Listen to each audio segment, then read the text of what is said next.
가장 큰 변화는 이 동물원 관리 체계를 완전히 바꾼 거예요. 동물원은 허가를 받아야 되고 네. 다만 허가를 받은 곳에서만 야생동물을 전시할 수 있어요. 야생생물법 개정 안에 이제 그 조항을 넣었습니다. 그래서 보호가 필요한 동물들, 이제 국가가 보호시설을 만들 수 있는 법적 근거를 설치를 했어요. 네. 그래서 지금도 이제 정부에서 만들고 있는 시설이 있고, 근데 다만 규모가 충분하지 않죠. 네. 근데 어쨌든 시간이 조금 있으니까 동물들은 잘못이 없잖아요. 네. 근데 어쨌든 사람의 사회가 변하니까 어쨌든 그 동물들은 어떻게 보면은 손해를 볼 수 있는 동물들이기 때문에 그런 동물들한테 우리가 책임을 지고 피해를 제일 최소화하고 보호할 수 있는 방법을 많이 고민을 해야 될 거예요. 뭐 정부도 그렇고 국회도 그렇고 당연히 예산이 필요하잖아요. 뭐 시민단체도 그렇고 뭐 제 생각엔 공영동물원들도 조금 역할을 저는 하는 게 맞다고 보고요. 그러니까 뭐 다른 나라들에서 보니까 이제 동물원이 생추어리라는 이름으로 바꾸면서 거기 전시하는 동물들이 거기서 번식시키거나 어디서 사온 것이 아니라 이제 그런 구조 대상이 되는 동물들을 조금 좋은 동물원에서 구조해서 키운다는 컨셉들을 많이 갖더라고요. 네. 한국도 좀 그렇게 공영동물원들이 바뀌면 좋겠다는 생각이 드는데. 그럼요. 네. 많이 동의합니다. 동물원에서는 어떻게 생각하고 계실지는 잘 모르겠습니다. 우리 동물 보호소야? 그쵸. 어쨌든 동물을 가지고 있는 목적이 다르다고 네. 생각을 하시니까요. 저는 저희 단체 개인적 생각으로는 어쨌든 야생동물을 가둔다고 하면 저는 명분이 있어야 된다고 생각하거든요. 동의합니다. 예, 근데 그 명분이 과연 누구를 위한 명분인가 굉장히 큰 과제인 것 같습니다. 근데 지금은 사실 그래서 조금 번식을 조금 덜 하고 네.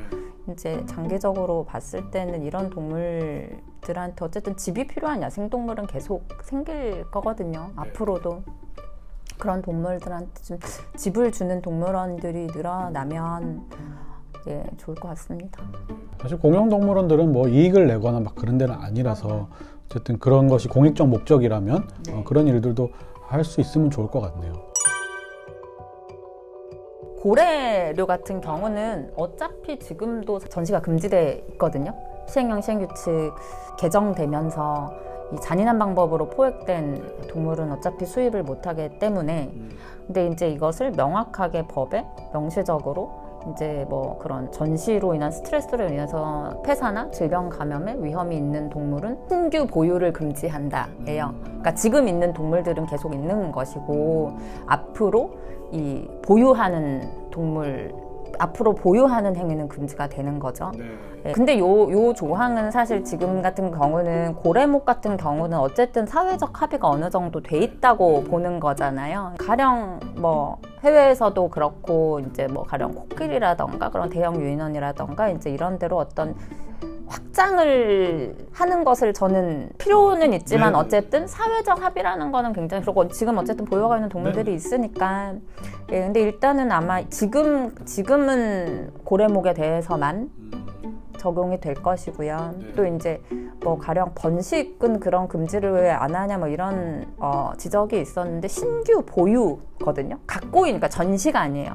전시가 아니기 때문에 신규 보유는 어쨌든 새끼가 태어나면 그 동물을 보유하는 거잖아요.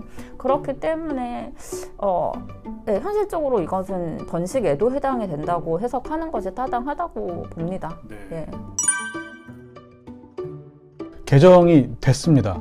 그러면은 법률이 개정됐으니까 또 뭐 시행규칙, 시행령 이런 것들을 만들어야 될 것 같고 거기에 따르는 또 어떤 우리 사회의 준비 같은 것들이 있어야 될 것 같은데 이런 것에는 어떤 게 있을까요? 동물 복지에 직접적인 영향을 미치는 것들은 대부분은 하위법령에 위임이 돼 있거든요. 네. 가령 이제 너무 종도 많고 가령 종별 사육 기준이란가 이런 걸 다 법에 넣을 수는 없는 것이잖아요. 그래서 이제 그런 것들이 어떻게 만들어지느냐가 관건일 거고 근데 사실 그것도 굉장히 어려워요. 왜냐하면 사육 환경 기준을 가령 높게 잡으면 당연히 좋죠. 근데 그렇게 높게 잡았을 때 과연 못 기르게 되는 동물들은 우리가 어떻게 할 것이냐라는 그러니까 무조건 처음에 시행할 때부터 이런 기준만 높다고 뭐 승리는 아니거든요. 동물의 승리는 아니거든요. 그렇기 때문에 이거를 조금 고려를 해서 좀 단계적으로 점점점 높이는 방안? 이제 당연히 그렇다고 해서 지금 막 문제가 되는 관행들이 그대로 유지되는 수준이면 절대로 안 되겠죠. 그런 것들이 있을 것이고, 가령 이제 뭐 동물 체험도 금지를 했는데 이것도 뭐 모든 체험이 금지되는 게 아니라 가령 동물한테 뭐 고통, 공포, 스트레스를 주는 행위는 하위 법령에서 이제 정하도록 했거든요. 어떤 행위인지. 이제 이런 것도 하위 법령에서 다뤄지게 될 것이고요. 동물한테 하면 안 되는 행위라는 것이 참 그 다양한 종이 있어가지고 정하기 어려울 것 같아요. 그렇죠. 뭐 동물 복지를 연구하시니까 과학적인 명과 이것을 현실에서 집행하는 거는 완전히 다르진 않지만 그래도 차이가 있는 것이거든요. 고통, 공포, 스트레스라는 조항을 넣은 거는 저는 굉장히 동물의 승리라고 생각을 해요. 대단한 성과인 것 같아요. 굉장히 노력을 많이 했었고, 어쨌든 지금 동물보호법 자체도 어떤 신체적 상해나 질병이 발생했을 때만 이것을 학대로 보고 금지하고 있잖아요. 그러니까 사실 이거는 뭐 그런 정신적 뭐 고통, 공포 이게 아니라 정말 기본적인 어떤 이 복지를 고려하지 않아도 괜찮은 것이기 때문에, 그런데 사실 이런 동물이 어떤 상태인가는 개별 동물별로 판단을 하는 게 맞죠.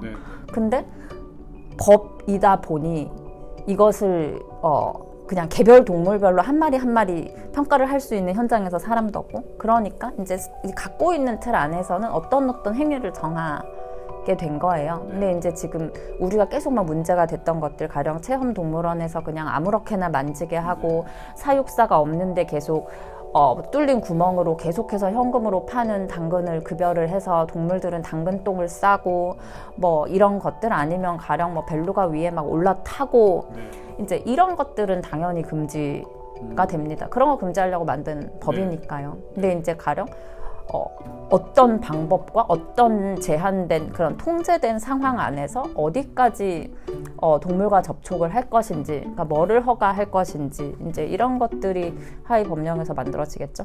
네. 동물의 복지뿐만 아니라 이제 사회적인 시선이나 뭐 문화적인 면 이런 것들도 좀 같이 녹여가지고 동물한테 하면 안 되는 일을 좀 이렇게 법으로. 그렇죠. 그럼 지금까지 이야기한 것 외에 또 이 동물원 수족관법 개정안에서 중요하게 다루고 있는 것들이 있을까요? 사실 굉장히 많은 분들이 이때까지는 이런 어떤 체험이라던가 아니면 열악한 환경이라던가 이제 이런 것이 사실 가장 사회적 문제가 많이 됐었으니까 다른 내용들에 대해서는 상대적으로 조금 관심이 없긴 한데, 하나는 이제 휴폐원 기준을 강화했어요. 동물원을 닫거나 쉬는 거. 그렇죠. 그러니까 가령 뭐 작년에도 대구에 있는 동물원에서 이제 코로나 때문에 문 닫는 곳들이 생기니까 이제 돈이 안 되니까 문은 이게 어쨌든 굴리는데 돈이 더 들어가니까 문은 닫고, 당연히 그럼 거기 있는 동물들은 방치되고. 근데 그뿐만이 아니었거든요. 가령 처음에 코로나 이제 발생하기 시작했을 때도 이게 장사가 안 되니까 여러 지점이 있었는데 이제 그것들을 문을 닫고 끌어 모아서 하나의 어떤 다른 더 자극적인 시설로 만들면서 그 과정에서 사실 끌어모은 이 동물들은 공사장에 뭐 굉장히 창고 같은 데 방치가 됐었고, 사실 이 동물원들은 그럼 이 안에 동물들이 있는지 없는지도 몰라요. 문을 걸어 잠궈도 사실은 이 많은 동물들이 있는데도 문을 닫겠습니다 하면 그거는 사실 어디다가 얘기를 이래도 되겠습니까? 라고 얘기를 해야 되는 것이거든요. 물건이 아니기 때문에. 근데 지금 규정상은 휴원을 할 이유가 발생한 6개월 이내라고 하면 그냥 6개월 동안 닫은 다음에 사후에 신고를 해도 되는 거예요. 그러니까 원래 그렇고 등록할 때 그런 뭐 쉬거나 문 닫으면 동물을 어떻게 하겠습니다라는 계획을 내기는 해야 되거든요. 그럼 사실 그건 문 닫기 전에 이 계획대로 할 건지 하고 계획대로 했는지를 체크하는 게 맞잖아요. 상식적으로. 그러니까 이게 끌어모아서 갔는데도 여기 가서 두드려 보면 이 안에 동물들이 있는지 없는지도 모르는데 법을 어떻게 할 수가 없는 거예요. 이번에는 휴원을 해야 되는 이 사유가 발생을 했으면 휴원하기 3개월 전에 미리 이 사전 신고를 하도록 했어요. 그러고 동물을 어떻게 하겠다고 신고를 해야 되고 이제 그것을 점검을 해야 되고, 이렇게 되면 사실 장사 안 된다고 갑자기 문을 닫아서 그 안에 동물이 있는지 없는지도 모르고 이제 이런 상황은 조금 개선이 될 것이고요. 그렇게요. 또 꼭 되면 좋겠네요. 이건 어차피 법으로 정해놔서 예. 잘 되면 좋겠네요. 잘 되면 열심히 하겠습니다. 아무리 법이 강화가 돼도 수요가 있으면 법망을 피해서 어떻게 해서든지 운영하는 시설들이 생겨나요. 맨날 조금이라도 가까이서 가서 만지고 싶고 먹이 주고 싶고 그런 뭐 체험 대상으로 이용하고 싶고 이제 이런 수요가 있으면 이거는 뭐 법을 100번 바꿔봤자 무용지물이기 때문에 우리가 야생동물을 어떻게 대해야 하는가? 이게 정말 사실 그러니까 법은 사실 사회적인 어떤 최소한의 합의잖아요. 그러니까 이것을 좀 들여다보시면 우리가 이렇게 약속을 이제 동물이 그렇게 야생동물 막대하면 안 돼. 이제 이렇게 약속을 한 것이니까 좀 이런 것을 들여다보시고 과연 우리가 동물을 어떻게 대해야 되는가 이런 거를 좀 생각을 해보시는 계기가 됐으면 좋겠다 하는 생각이 들어요. 네. 뭐 자주 하는 얘기지만 실질적으로는 이제 좀 그런 동물을 이렇게 오락거리로만 대하는 곳에는 가지 않으면 좋겠다. 요거를 계기로 또 사람들이 뭐 동물원 수조권뿐만 아니라 동물을 볼 때 동물들이 어떻게 느끼고 있을지를 조금 생각해보면서 이렇게 동물을 대하면 좋겠다는 생각이 드네요. 저도 이제 뭐 조금씩 어웨어에서 하시는 이 동물원 수족관법 개정이나 이런 것들을 돕고 했는데 정말 대단한 노력이 들어갔고 사실은 이게 뭔가 막 이렇게 여론이 막 생기고 막 이렇게 해서라기보다는 되게 어려운 분야고 전문적인 분야라서 이렇게 조금 깊이 파는 조직이 있었기 때문에 가능한 일인 것 같고요. 이렇게 좀 잘 안 보이는 데서 실질적인 어떤 제도나 문화를 바꿔가는 이 단체들이 있으니까 좀 많이 도와주시면 좋겠습니다. 네, 오늘 뭐 여기까지 듣는 걸로. 네, 불러주셔서 감사합니다. 네, 고맙습니다.